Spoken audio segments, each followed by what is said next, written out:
Plastic waste होता क्या है? अब जो भी प्रोडक्ट आज हम यूज़ कर रहे हैं, चाहे वो खाने की चीज़ होती है या फिर कोई भी इलेक्ट्रॉनिक आइटम्स है, जैसे हमारा फ़ोन हो गया, या हम कोई भी मार्केट से पैक्ड आइटम लेकर आते हैं, हम देखते हैं कि उसमें ना प्लास्टिक की पैकेजिंग होती है। तो बेसिकली अब ये जो प्लास्टिक है, अब हम कंज्यूमर जैसे हम लोग क्या करते हैं, उसको डस्टबिन में डाल देते हैं।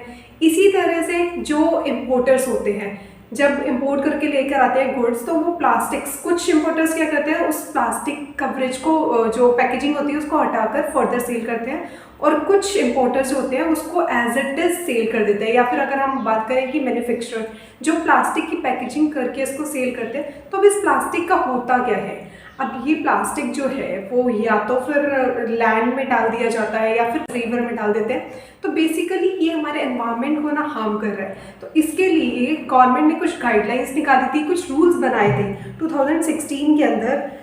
Basically plastic waste management rules 2016 आए थे। अब उसके बाद 2018 में अमेंडमेंट करी थी, देन 2021 में, अब फरवरी 2022 के अंदर गवर्नमेंट ने कुछ गाइडलाइंस दी है कि आपको ईपीआर ऑथराइजेशन कराना पड़ेगा इस प्लास्टिक वेस्ट के लिए। अब समझते हैं कि ईपीआर क्या होता है। ईपीआर बेसिकली एक रिस्पॉन्सिबिलिटी है किसकी? PIBOs की, मतलब कि प्रोड्यूसर्स, इंपोर्टर्स और ब्रांड ओनर्स की, कि वो मैनेज करें कि जो प्रोडक्ट, जो भी इंपोर्टर है या फिर कोई प्रोड्यूसर है, उस प्रोडक्ट के एंड ऑफ द लाइफ, जो भी जब तक वो प्रोडक्ट है मार्केट के अंदर, तब तक जो भी वेस्ट होगा ना उसको मैनेज करें।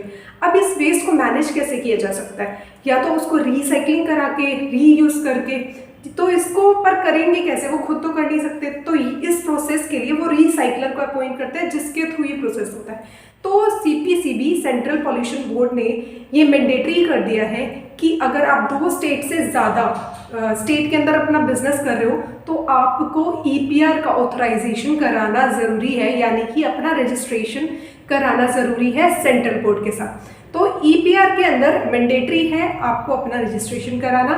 इसके लिए कुछ आपकी इन्फॉर्मेशन होती है रिलेटेड, अगर आज आप इंपोर्टर हैं तो इंपोर्टर से रिलेटेड, अगर आप प्रोड्यूसर है या ब्रांड ओनर है तो कम्प्लीटली उस डिपेंड करता है आप क्या हैं, अकॉर्डिंगली आपकी सारी डिटेल्स उसमें जाती है और रजिस्टर कराना पड़ता है आपको CPCB के अंदर।